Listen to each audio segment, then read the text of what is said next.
You are Locked On Rays, your daily Tampa Bay Rays podcast. Part of the Locked On Podcast Network, your team every day. Welcome into Locked On Rays, your daily podcast covering everything Tampa Bay Rays, from game analysis to player interviews. We've got you covered with all the latest news and insights. My name is Kevin Weiss. I'm Ulises Sambrano, bringing you expert analysis and passionate discussions about our beloved Rays. Whether you're a diehard fan who vividly remembers Longo's game 162 just like us, or you remember those early Devil Ray days of Wade Boggs or Carl Crawford, we're here to break down every play, every trade, and every milestone. In fact, this is our sixth season covering the Rays daily. And every season they've gone to the playoffs. 2024, most likely, highly likely, will not be the case. In any case, though, you can still keep watching Junior Caminero and those Rays. So go ahead, grab your favorite Rays gear, settle in, subscribe to our Locked On Rays YouTube channel and other podcast platforms. And you can also find us on the X Machine and Instagram at Locked On Rays. And this episode is brought to you by Prize Picks, the easiest and most exciting way to play daily fantasy sports. Go to prizepicks.com/LockedOnMLB and use code all lowercase LockedOnMLB for a first deposit match up to $100. All right, so a Friday episode, sans Evan Klosky. Still quite a bit to get to, looking back on the Mariner series and then forward looking to the Padres series. Got to be honest, pretty much what I expected the Rays to do or not do against the Mariners, losing 2 of 3 on the road against them. Monday, of course, a 5-1 loss. Tuesday, pull out the 3-2 victory somehow, some way. Then Wednesday, capitalize it with a 6-2 loss. Thank you, Tyler Alexander, for that.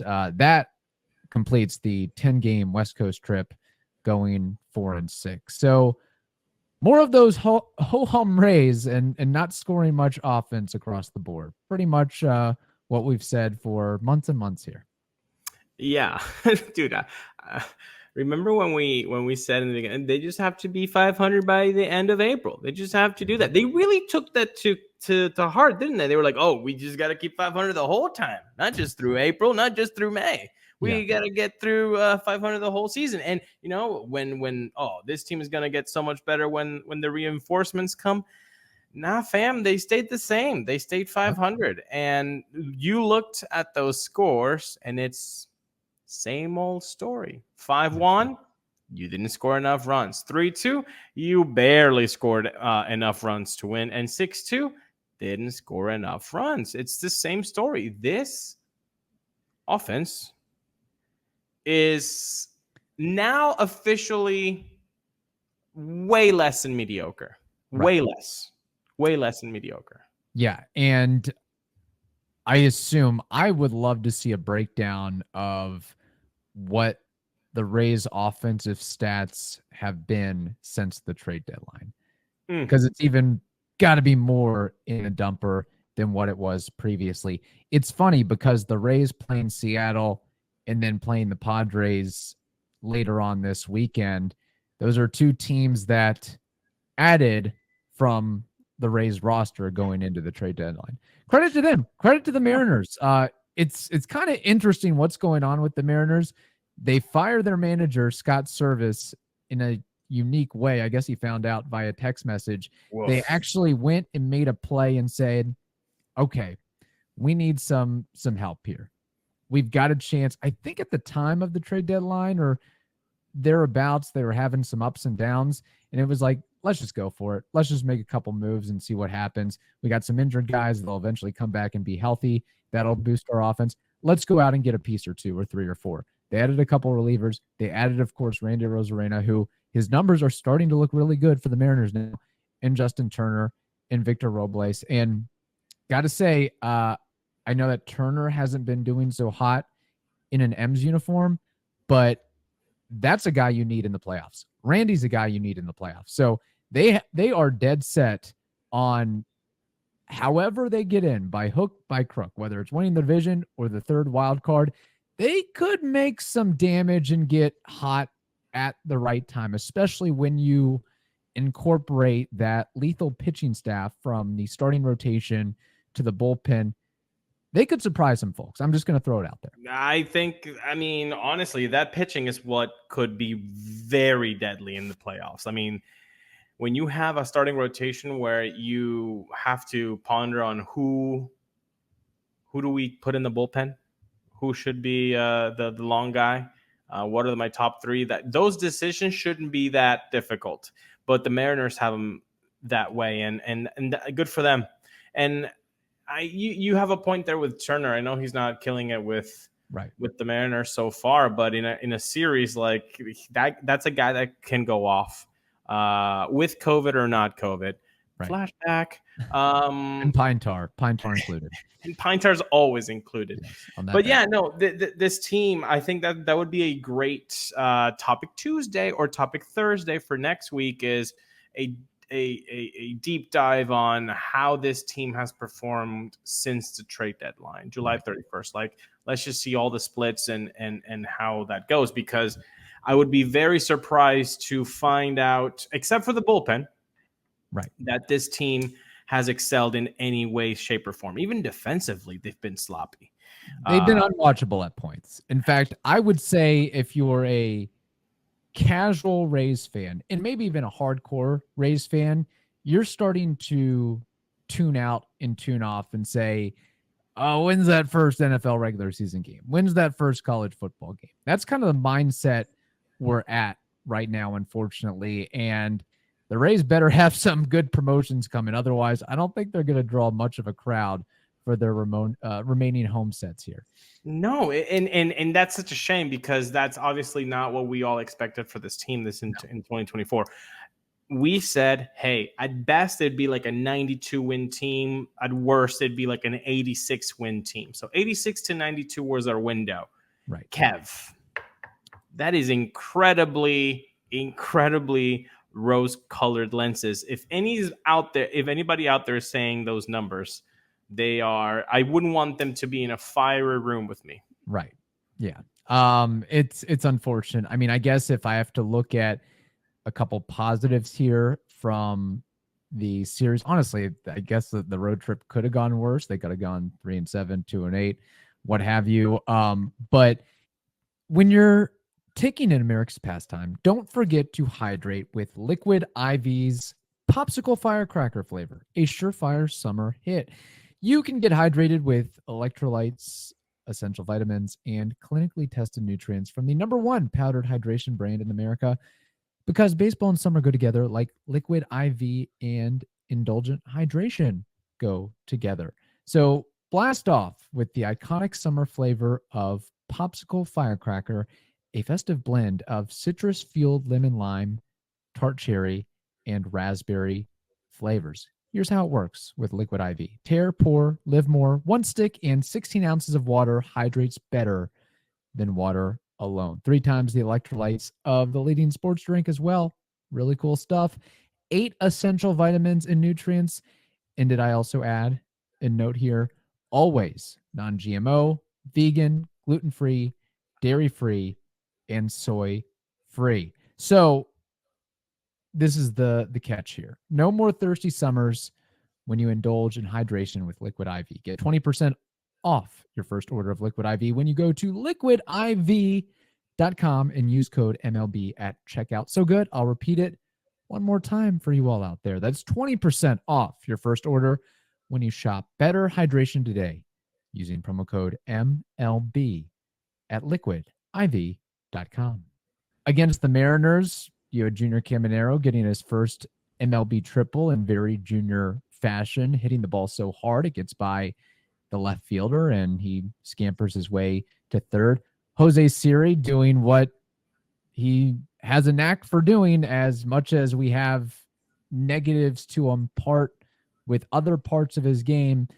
You can't question the ability to tie a game or go ahead in a game with his home run. That's what he brings to the table. And doing that on Tuesday evening, 0-2 count, 2-out shot to as straightaway center field as you can get. Yeah. Right on a line to center field. So that was impressive for his 17th home run of the year.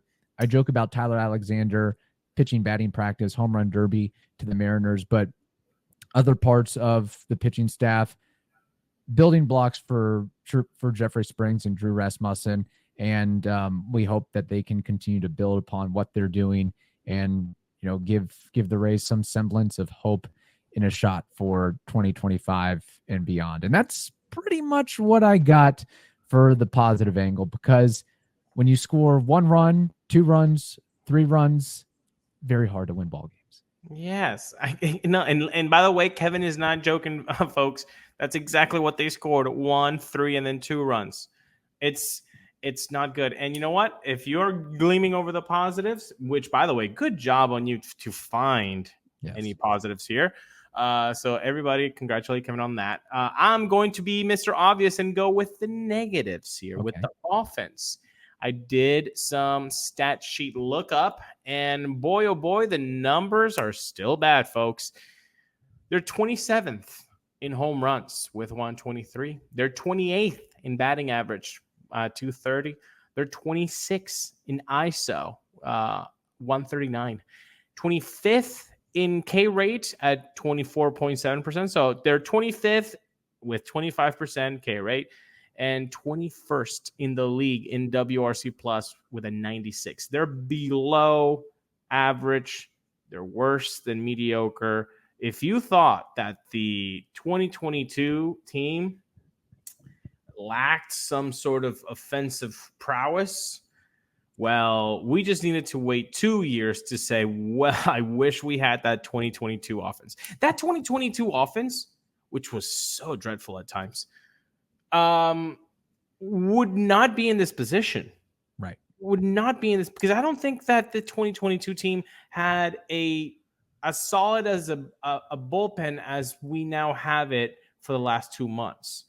Maybe that's me wearing the rose-colored lenses now and for this segment, but I don't know, man. It's just, it really bugs me the way that this offense has just underperformed at all, in all categories. Because what bugs me the most is, underperforming one guy, 2 guys, but everybody. And I know that what worries me, Kevin, is this, and maybe people in the comments can let me know if that's a worry that you have or not, which is this front office going to look at this behavior, at this performance, and say, we need to change things up? This obviously did not work. These are not the players collectively together that can be a good offense. We need to make some moves. Or scenario B, do they look at this and go, well, everybody underperformed. What are the chances that they all underperform again? Let's run it again. Let's run it over. What are the odds that it happens again? And that's what I'm afraid of. Because, and as analytical a front office as the Rays are, I think that's where they might be leaning towards. And that would scare me. Hopefully not. But as a fan, that would scare me that that's where they would go. It's possible. It certainly is possible. Could go a lot of different directions. You could say, hey, we're going to bring in a new hitting coach, hitting coordinator, see if that makes any difference. Maybe chop off some of the fat on this roster with the position player side, see if that makes a difference, or keep status quo and give the young guys a long leash and see what happens. I mean, they went out and traded Isaac Paredes. They had to like something in Chris Morel. So I would think that they'd give him some extended period of time. But just like little Padres example here, the Rays traded one Jake Cronenworth and Tommy Pham and got back Hunter Renfroe and others, and they didn't keep Hunter Renfroe for all that long because the experiment just did not work out in their favor. But when this season is over, we'll have to do a look back and see whatever the final numbers are from 2024, compare that to some of the worst Rays offenses since 2008. I would like to do a side-by-side. And I know there's some years in your head that you're probably thinking of and have up top of mind to compare them to, but because it's not going in a good direction right now, unfortunately. And no, what also hurts is you have more tough opponents on the docket. Like I mentioned, the San Diego Padres coming to town. We'll talk about that. But first, we have to tell the audience something important. Preseason football is underway, and 50% of this podcast is mighty happy about it. Kevin, how are you getting ready for football this season? Oh, well, I'll be sitting on my butt drinking brewskis and having the big screen TV up and running. That's my plan. Well, I know that you're a Colts guy and you have some passion for the Bucks being here for so long, but that household is a little bit divided, isn't it now, with some Philadelphia Eagles fan with you? Yes, Philadelphia Eagles fans. So we have a lot of football to go around over the course of the next several months. And in that Weiss household, there will be a lot of prize picking to be done. Okay. And they can do that all day long. You can win up to 100 times your money with as little as 4 correct picks. You can turn $10 into $1,000. So today, download the Price Picks app, use code Locked On MLB, and get $50 instantly when you play just $5. That's code Locked On MLB on Price Picks to get $50 when you play $5. You don't even need to win to receive the $50 bonus, by the way. It's guaranteed. And we need more things to be guaranteed in life. Price Picks. Run your game. So the Rays welcome the Padres to town, who, as of this recording, are second in the National League wild card at a 76-58 record. I'm sure that's changed by the time we've recorded. Regardless, they're a good, solid ball club. They are remarkable on the road, 39-26. They've got the 8th best OPS across the league, 14th best ERA across the league. Defense, not too hot, 25th in defensive runs saved. But if there's anything that I can look at and say, hey, the Rays maybe have a chance in this series to steal a game or two. 1, maybe the return of Shane Baz this weekend. 2, the fact that the Padres, I was watching the Bally Sports broadcast from Wednesday's game, and they did a little Padres preview.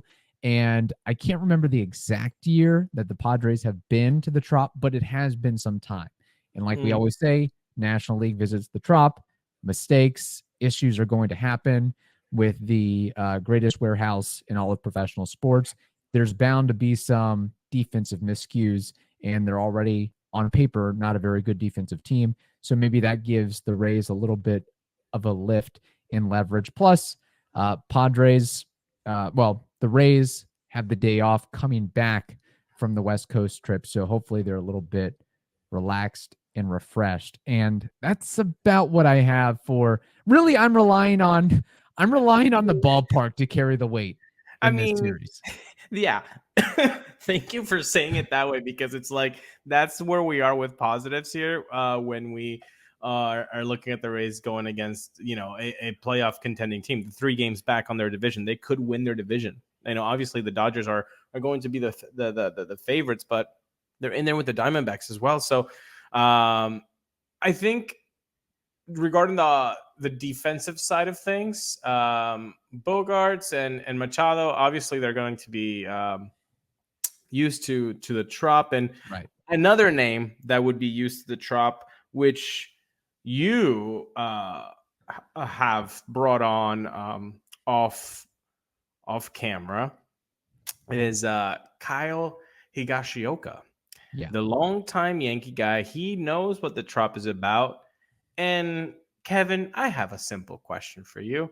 How much did he sign for in this offseason? The only reason I know that is because I looked it up and I looked at the roster ahead of time. He signed a 1-year, $2.18 million deal. $2.18 million for 1 year. I think that is definitely in the Rays type of signing. Now, Kevin, is Kyle Higashioka known for being a good defensive catcher?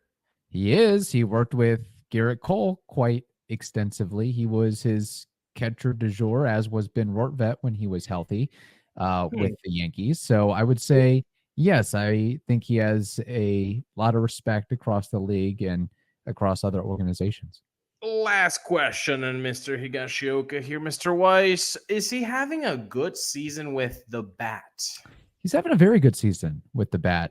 15 homers, 783 OPS, 508 slug, 115 OPS plus. In his career numbers, I mean, they don't light the world on fire, but by Rays catching standards, I'll take him. I'll take a 672 OPS and 83 OPS plus and 10 home runs a season across, 60, 70, 80 games of action. I like where your head's at because I'm just saying, why don't the Rays take some sort of, instead of being relegated to Alex Jackson, and we don't know all the ins and outs behind Rene Pinto, and even Ben Rortvedt was a big flyer, but find a guy like this who's been in the league for 4, 5, 6 years, has a reputation, sign him for a 1-year prove-it deal, $2-3 million. What's the worst that can happen? To add insult to injury, I believe the Padres recently signed Elias Diaz on a minor league deal. Like, go out and do that. What's the harm? I mean, you signed Phil Maton for $7 million, and you didn't do baloney. It's like they're trying to prove a very bad point. How bad can we get at the catching position? No, really, guys, watch this. Mom, are you watching? Are you watching? Look at this. Come on, enough. We get it. It was a good bit. Eric Neander, I laughed. We laughed. We had a great time with this whole catching situation. Enough. We need to change it up. You can't do this, man. You can't just expect a guy who, by the way, was like all the rage when Tosh was going great, and now that Tosh is not going so hot, then that side of Alex Jackson doesn't get covered as much, and he's not lighting the world on fire. Ben Rortvedt, like you said, was a tremendous catch, pun intended, I guess, the day before opening day. Yeah. You had Rene Pinto being your guy. Something happened there. I cannot wait until Mark Topkin comes out with the actual story of what happened 9 years from now. What did Rene do? What did Eric Neander think? There's got to be a postmortem on that one. There has to be. I would love to know. You cannot tell me that the guy you carried for the whole offseason as your number one catcher, you didn't sign anybody but like Rob Brantley's of the world, right, who, by the way, got DFA'd. You carry him the whole time, and you're 40-man, and you get Rortvedt right before opening day. You give him 1 month after the guy lighting the world kind of on fire for Ray standards as a catcher in 2023. And then we never hear of him again. And not only the guy that replaces him is doing badly, but he's now officially the worst race catcher in franchise history in most offensive categories. Maybe the worst catcher in baseball history if you add up the amount of at-bats he's had compared to the production. It's got to be up there, down there. That can be done. That is an Excel spreadsheet that can easily be done. Enough. The Kyle Higashiokas of the world are out there, man. They're out there. Yeah, and you bring up the point. Look, Ben Rortvedt has come back down to earth, and he's had an overall better season than I probably would have expected.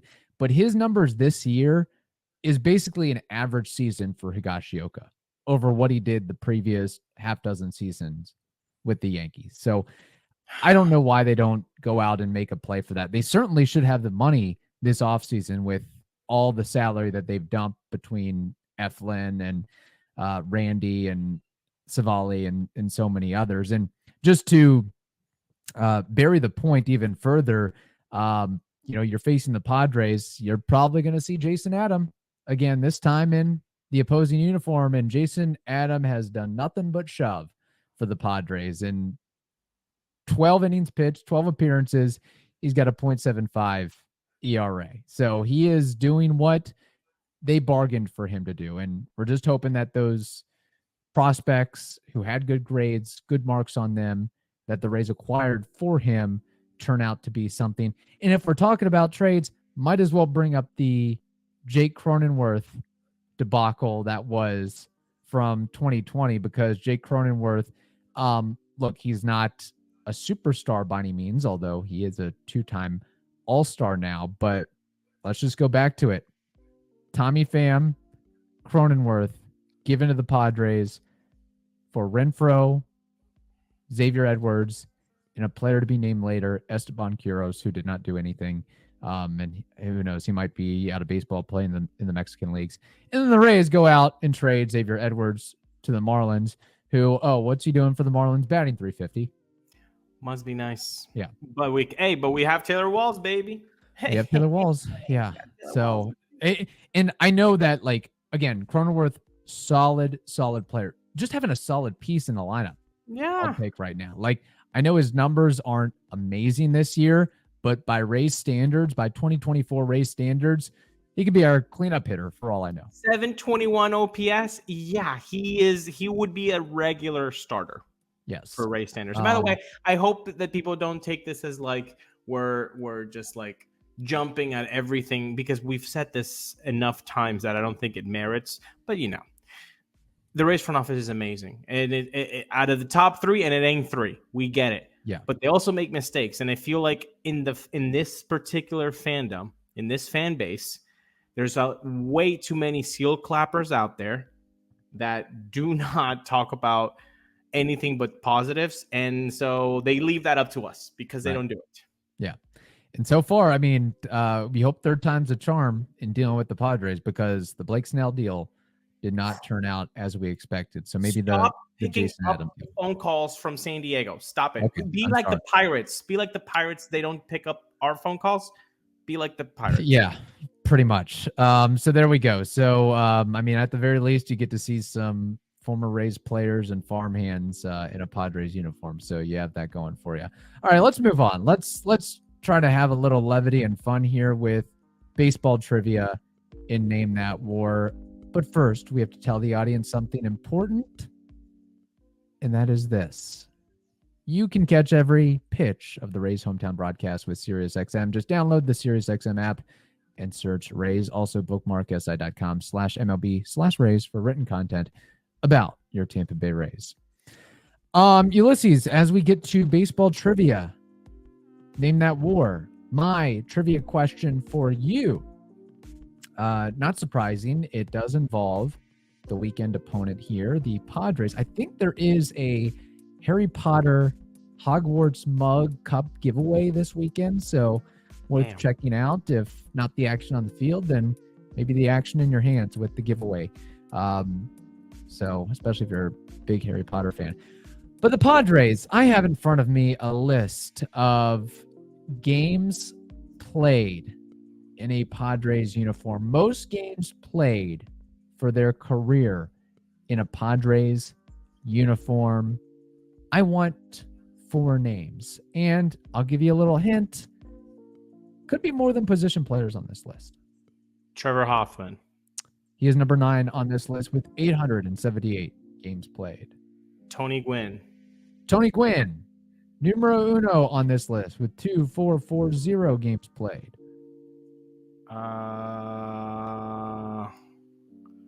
You got the easy ones out of the way here. Right. I want to say either Garvey or Carlton. Shit, which one is it though?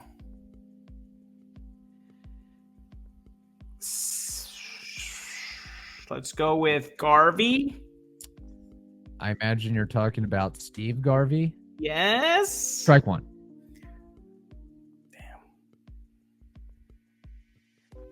Did Garvey even play for the Padres? I'm looking. I know, that's why I don't know if it's Garvey or Carlton. Tampa native, by the way. He did play for the Padres. Okay, for 5 seasons into the end of his run. Let's go with Adrian Gonzalez. Good guess, but that is incorrect. Strike 2. Well, that's no bueno. Can you hint? Can you give me the games that the number 10 appeared? The number 10 appeared in 866 games. 866 divided by 162. That's about 5.3 years. Okay. Okay, so they have to have more than 5 years. Machado, let's see, 2019. 2020 was short. 2021, 22, 23, almost 24. I'm not doing that.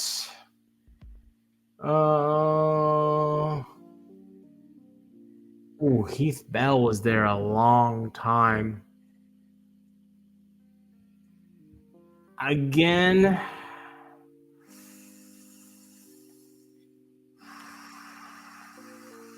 Need a guess. I know, right? Let's go with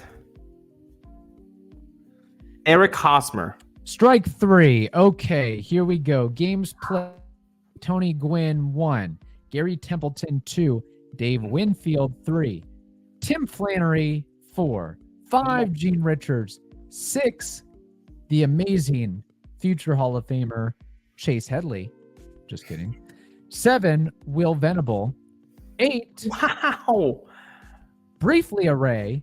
Will Myers with 888 games played. 9. Trevor Hoffman. And 10. A dude from the 60s. Nate Colbert. So that is the list. Dave Winfield, it does suck. That's on me. Well, guess what, people? Today we might not be having a great time with baseball trivia or Name That War, which is when we take a player from the past and we try to guess their career war according to Baseball Reference. And today's player from the past is a San Diego Padre legend and a Tampa Bay Devil Ray legend, and many other teams. Russell Branyan. Oh my gosh. Russell Branyan's career war, according to Baseball Reference. I'm guessing Branyan played at least a decade in the league. Did not play long for the Rays, if I remember. I want to say the Mariners, the Padres, host of other teams. I would say, I don't know if he got to 200 home runs, but probably pretty close. I'm thinking 180, 190. I think his average season was like 18 bombs, 265 batting average, and 70 RBIs, give or take. First base, maybe third base, maybe corner outfield.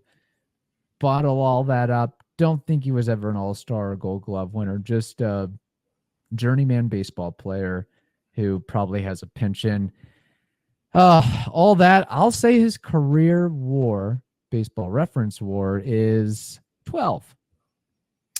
14 years in the league, an 814 OPS, career OPS, 194 home runs, a career slash on F232, 329, 485. 14 years in the league, 3 different decades, 10 different teams. And his war is very close. 11.2. That was really nice. Hey, I'm proud of it. Man, he played for a long time. He played for a long 3 decades is very impressive. 10 teams, bro. Wow. Yeah, incredible. So He good went for you, Russell. From like the steroid era all the way to the analytics era. Yeah. Crazy. Good for him. So yeah. All right. Hope you all have a wonderful day. Stay safe, and we will talk to you next week.